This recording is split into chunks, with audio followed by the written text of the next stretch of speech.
ইন্নাল হামদুলিল্লাহ ওয়াসসালাতু ওয়াসসালামু আলা রাসূলিল্লাহ আম্মা বাদ। আরবের মুশরিকদের কথা দিয়ে শুরু করছি। মহান আল্লাহ তাআলা কোরআন মাজিদে আরবের মুশরিকদের একটি অবস্থা তুলে ধরেছেন। আরবের মুশরিকদের রীতি ছিল বড় আজব। যখন সাগরে উত্তাল ঢেউ তরঙ্গে বেষ্টিত হয়ে পড়ত এবং সাক্ষাৎ মৃত্যুর সম্মুখীন হতো, তখন তাদের কোনো মূর্তির কথা স্মরণ হতো না, দেবদেবীর কথাও না। তখন সাহায্যের জন্য কেবল আল্লাহ তাআলাকেই ডাকত। কিন্তু আল্লাহ তাআলার রহমতে যখন প্রাণ নিয়ে তীরে পৌঁছতে সক্ষম হতো, তখন তাকে ছেড়ে আবার সেই প্রতিমাদের পূজায় লিপ্ত হতো।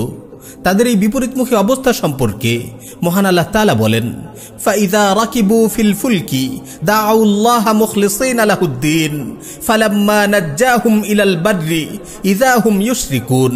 তারা যখন নৌকায় চড়ে তখন তারা আল্লাহকে ডাকে তার আনুগত্যে একনিষ্ঠ হয়ে, তারপর তাদেরকে উদ্ধার করে যখন স্থলে নিয়ে আসেন অমনি তারা শিরকে লিপ্ত হয়ে পড়ে।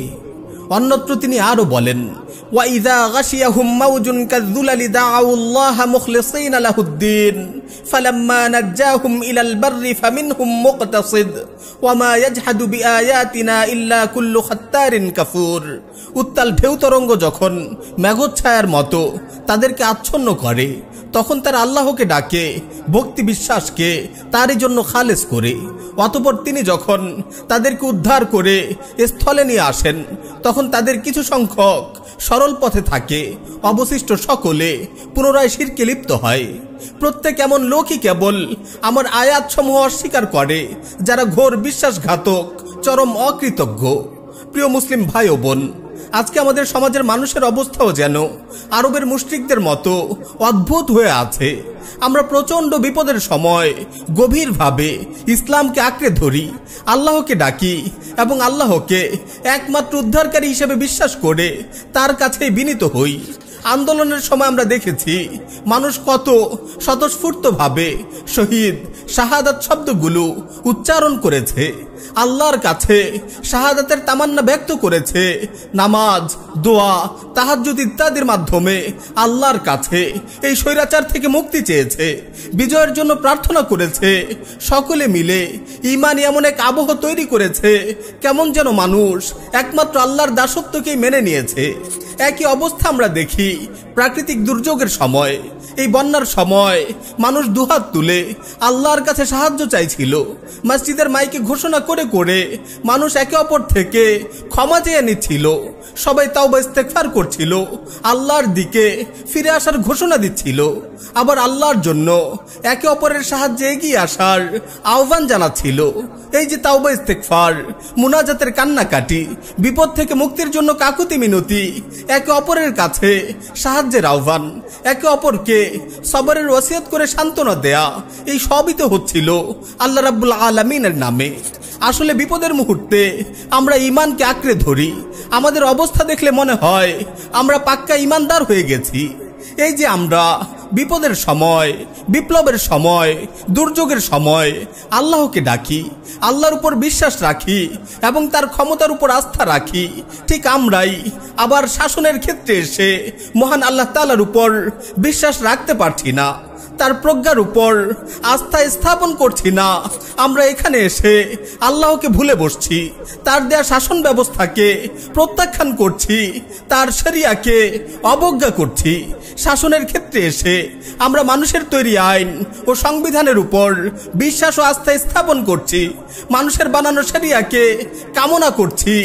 আমরা দুঃসাহসের সাথে একথা বলে বেড়াচ্ছি, ব্যক্তিগতভাবে আমি মুসলিম হলেও শাসনের ক্ষেত্রে আমি আল্লাহর আইন চাই না, শরিয়া চাই না। এটা কি আমাদের দ্বিচারিতা নয়? এটা কি আরবের মুশরিকদের মতো আল্লাহর প্রতি আমাদের বৈপরীত্য নয়? যে আল্লাহর ব্যাপারে আমরা বিশ্বাস করছি তিনি প্রকৃতি ও জগৎ পরিচালনা করেন, তিনি বিপদ থেকে উদ্ধার করতে পারেন, জুলুম থেকে মুক্তি দিতে পারেন, তিনি যে কোনো বিপ্লবকে সফল করতে পারেন, সেই আল্লাহর ব্যাপারে আমরা কেন এই বিশ্বাস ও আস্থা রাখতে পারছি না? যে প্রকৃত বেষ্টিত মানব সমাজেও তার দেয়া বিধানাবলী আমাদের জন্য সবচেয়ে কল্যাণকর ও উপযোগী হবে এবং তার দেয়া শাসন ব্যবস্থাই মানব সমাজকে যথাযথভাবে পরিচালনা করতে পারবে। তিনিই তো প্রকৃতি সৃষ্টি করেছেন, তিনিই তো মানব সমাজ সৃষ্টি করেছেন। তবে সৃষ্টি জগৎ ও মানব সমাজের কল্যাণ সম্পর্কে তিনিই কি সবচেয়ে ভালো অবগত নন? আল্লাহ তাআলা কি বলেননি যে আলা লাহুল খালকু ওয়াল আমর, সৃষ্টিও তার, বিধানও হবে তার? তিনি কি আমাদের প্রশ্ন করেননি আফা হুকমাল জাহিলিয়্যাতি ইয়াবগুন ওয়া মান আহসানু মিনাল্লাহি হুকমান লিকাউমিন ইউকিনুন? তারা কি জাহিলি যুগের আইন বিধান চায়? দৃঢ় বিশ্বাসী সম্প্রদায়ের জন্য আইন বিধান প্রদানে আল্লাহ হতে কে বেশি শ্রেষ্ঠ? মহান আল্লাহ তাআলার এত সুস্পষ্ট ঘোষণা ও প্রশ্নের পরও কিভাবে আমরা তার দেয়া বিধিবিধানকে পশ্চাতে নিক্ষেপ করছি? কিভাবে আমরা গণতন্ত্র, সেকুলারিজমকে তার দেয়া শরিয়তের উপর প্রাধান্য দিচ্ছি, সেগুলোকে শাসন ব্যবস্থা হিসাবে উত্তম মনে করছি? অথচ আল্লাহ তাআলা বলছেন, আমরা যদি প্রকৃতপক্ষে আল্লাহর প্রতি ঈমান আনি তবে আমাদের জন্য তার দেয়া জীবন বিধানই সবচেয়ে উত্তম ও কল্যাণকর হবে। তবে কি আমরা আল্লাহর প্রতি ঈমান রাখি না? প্রিয় মুসলিম উম্মার প্রতি এই প্রশ্ন রেখেই আজকে বিদায় নিচ্ছি, যে প্রশ্ন পবিত্র কোরআনে স্বয়ং আল্লাহ তাআলাই আমাদের দিকে ছুড়ে দিয়েছেন।